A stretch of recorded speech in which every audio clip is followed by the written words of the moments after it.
The Singapore Strait is one of the busiest waterways in the world. Together with the Strait of Malacca, it is a maritime corridor of over 400 nautical miles in length.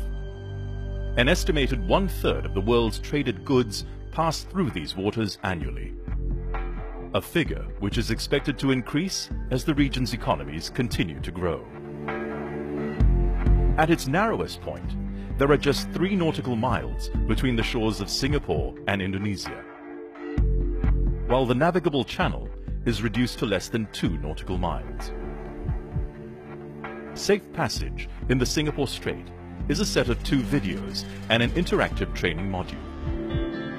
Together, they offer valuable information for experienced bridge teams, even if they have transited the strait before, and useful advice for those visiting for the first time.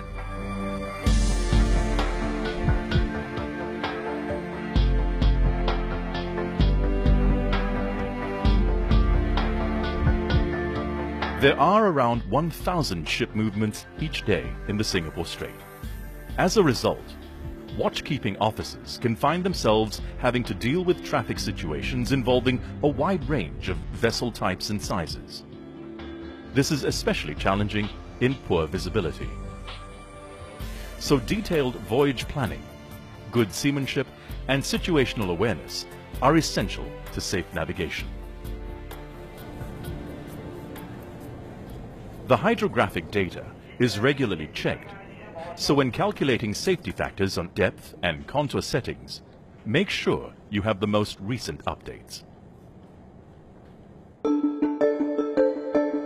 There are strong tidal streams in the strait, which must be remembered, as these can make a big difference when crossing lanes or picking up a pilot. The pilot boarding grounds for Singapore and Malaysia are all to the north of the TSS. Sambu, the pilot boarding ground for Indonesian ports, is to the south. If you are going to pick up or drop off a pilot, it's good practice to come to the side of the separation lane nearest to the boarding ground in good time, to avoid having to cross at the last moment. Navigation in the strait can be demanding, so everyone needs to be properly rested at the start. Traffic movement is always changing. Watchkeeping officers need to know their ship's position and maintain good situational awareness so that they can make appropriate navigational choices. It's important to have the right level of bridge personnel. Always follow your company's SMS. All vessels must proceed with caution. They need to maintain a speed consistent with safe navigation. As always, keep to your company's SMS, but it is strongly recommended to have the engine room manned throughout the transit. In addition to following all applicable rules of the road, officers are well advised to take a look at Rule 10 concerning navigation in a TSS. Remember, being in a TSS does not give you the right of way, so use good seamanship. This could mean slowing down to help resolve a traffic situation, even when you have the right of way. Always maintain a safe distance from other vessels. Keep an eye out for the weather. Sudden thunderstorms with heavy rain can occur between June and August, and October to December. The visibility can become moderate or poor very quickly. Haze can also reduce visibility. Shipmasters are advised to keep a proper lookout and navigate with caution. In addition to following all applicable rules of the road, ships shall comply in particular with Rules 19, 20, and 35 concerning the conduct of vessels in restricted visibility, the exhibition of navigation lights, and the use of sound signals. In darkness, vessels crossing the TSS and all precautionary areas are requested and recommended to display a signal of 3 all-round green lights in a vertical line. This indicates the intention to cross to all nearby vessels. In the TSS, it's rarely possible to always keep strictly to the planned course line. Watchkeeping officers must be prepared to move to one side of the lane or the other to overtake, or even when being overtaken. as well as the traffic in their immediate surroundings. They are advised to look well ahead to see what situations may be developing. Information on other vessels' intentions may be requested from the VTIS. The Singapore VTIS operates 24 hours a day. It is an advisory service and covers the 3 Strait reporting sectors 7, 8 and 9, known as Strait Rep. Reporting to it is mandatory when going into a new sector. Station calling Singapore VTIS. This is VTIS West. Please give me your call sign and name. Over. VTIS West, Marvin Met. It's good practice to inform the VTIS of your intentions at that time. There are teams of operators for each of the Strait Rep sectors. Mariners are recommended to follow the advice of the VTIS whenever possible, because the operators can have a better understanding of the traffic movements over a wider area. But remember that following navigational advice given to you by the VTIS does not give you the right of way. The bridge team alone is responsible for the safe navigation of the vessel. Going east, you will enter the Singapore section of the TSS at Sector 7.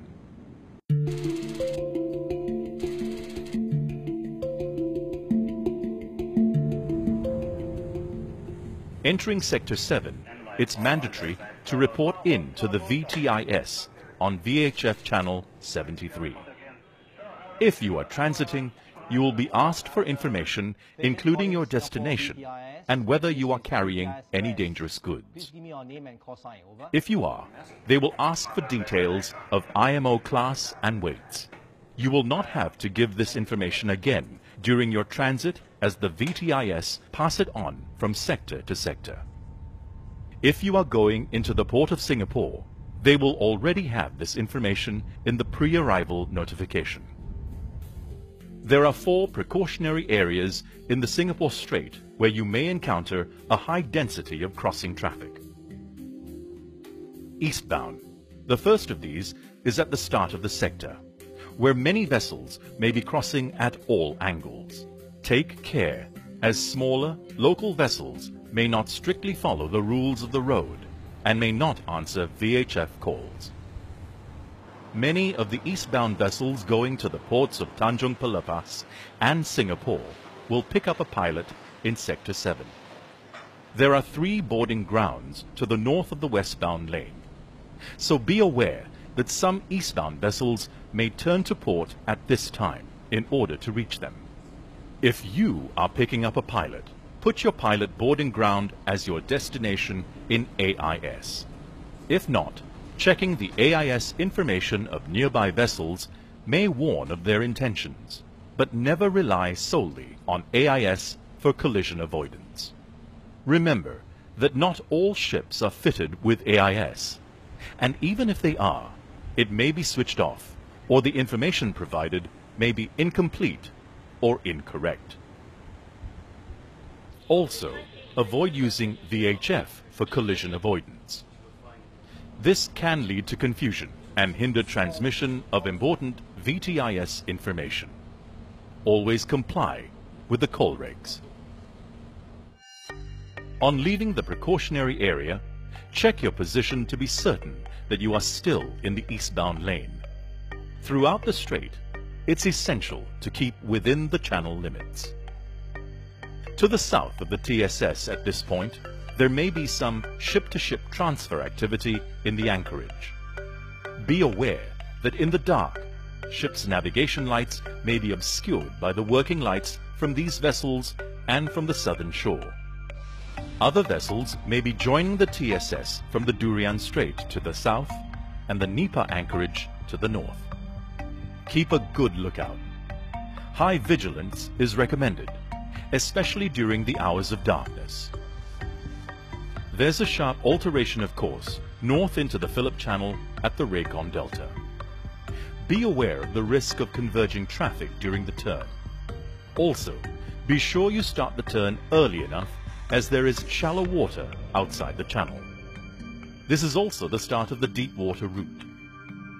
If your vessel draws less than 15 meters, you are not classified as a deep draft vessel.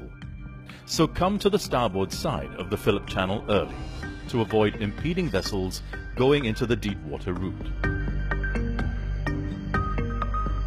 VLCC and other deep draft vessels shall maintain an under-keel clearance of at least 3.5 meters at all times. They are advised to navigate at a speed of not more than 12 knots and to avoid overtaking. The channels are narrow and frequent checking of position is recommended. Navigational aids to help you do this include the Raycons at Takong, Karang Helen Ma, and Karang Banteng. Shallow draft vessels may use the deep water route if there are no deep draft vessels in it. Please notify the VTIS if this is your intention. Be aware that vessels may slow down or even stop in the TSS in the eastern part of Sector 7 and also the western part of Sector 8 to take on stores. Never be complacent in the TSS. Keep a proper lookout at all times. Avoid trying to guess at other ships' movements. The next sector is Sector 8.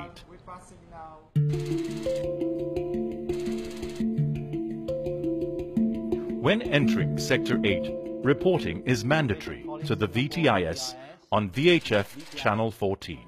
Please give me your name and call sign, over. Approaching from the northern end of the Phillip Channel, there is a course alteration to starboard and a few shallow waters and reefs near the traffic lane, Helen Ma Reef, Buffalo Rock, and Batu Berhenti, where tidal considerations can be important as there is deep water close to shallow water.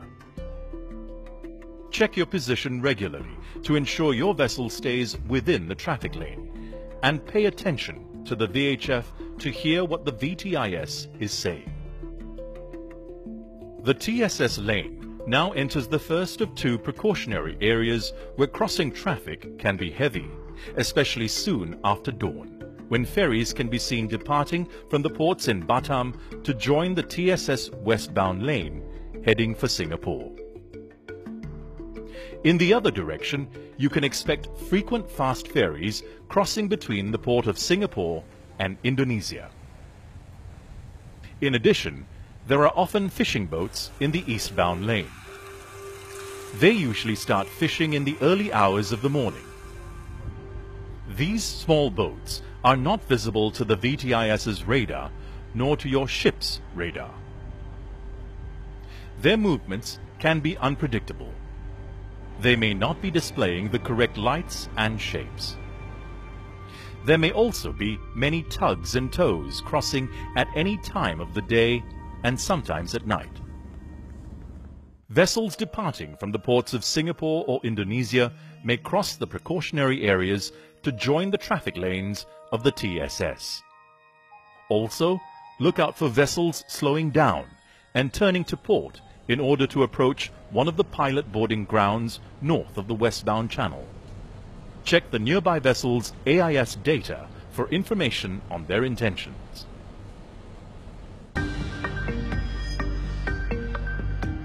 There are 5 pilot boarding grounds to the north of Sector 8.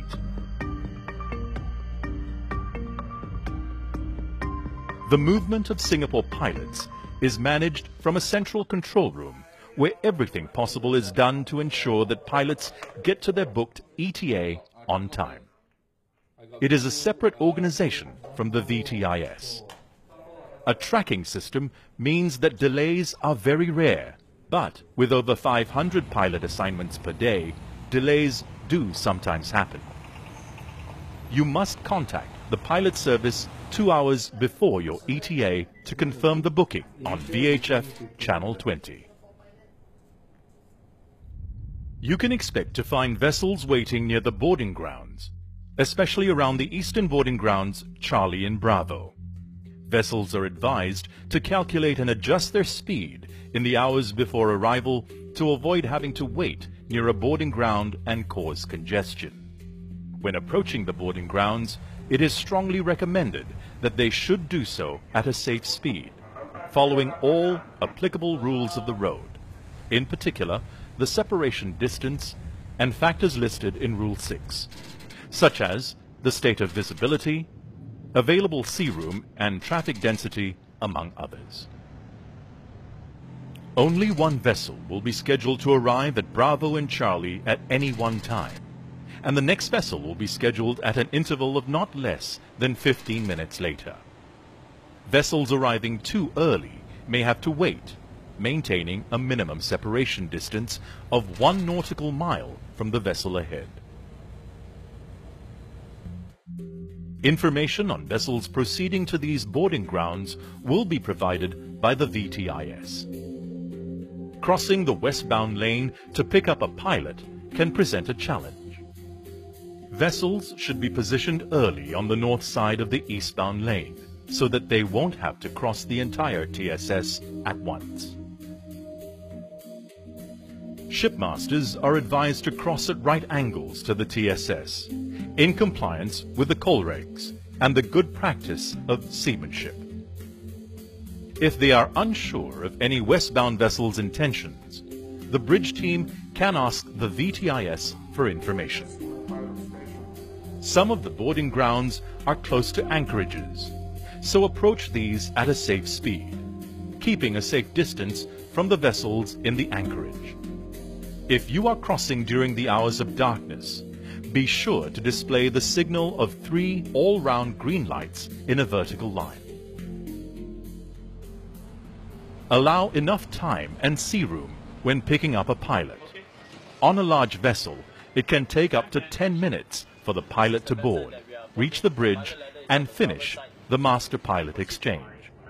So ensure that there is sufficient time for that to be completed safely. The boarding arrangements must exactly follow international standards. The pilot's safety is the first concern.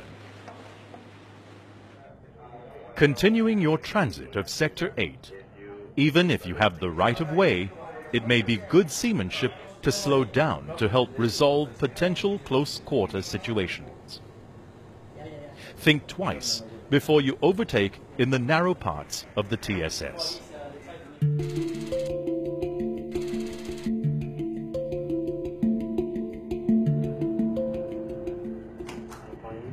When entering Sector 9, reporting is mandatory to the VTIS on VHF Channel 10. Sector 9 is generally less crowded than Sector 8, as the TSS is wider.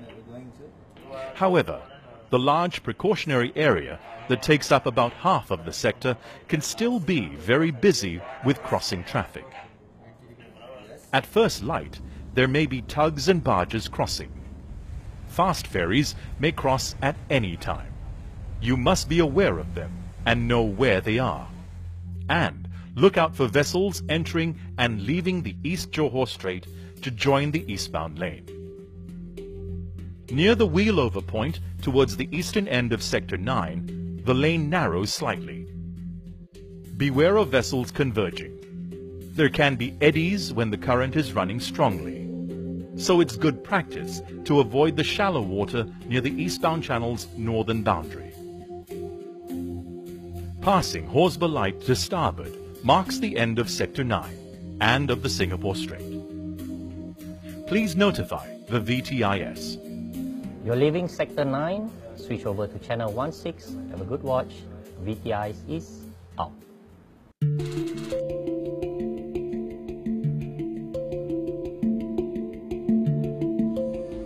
Detailed voyage planning, good seamanship, and situational awareness are essential to safe navigation in the Strait. Make sure your bridge is adequately manned as specified by your SMS.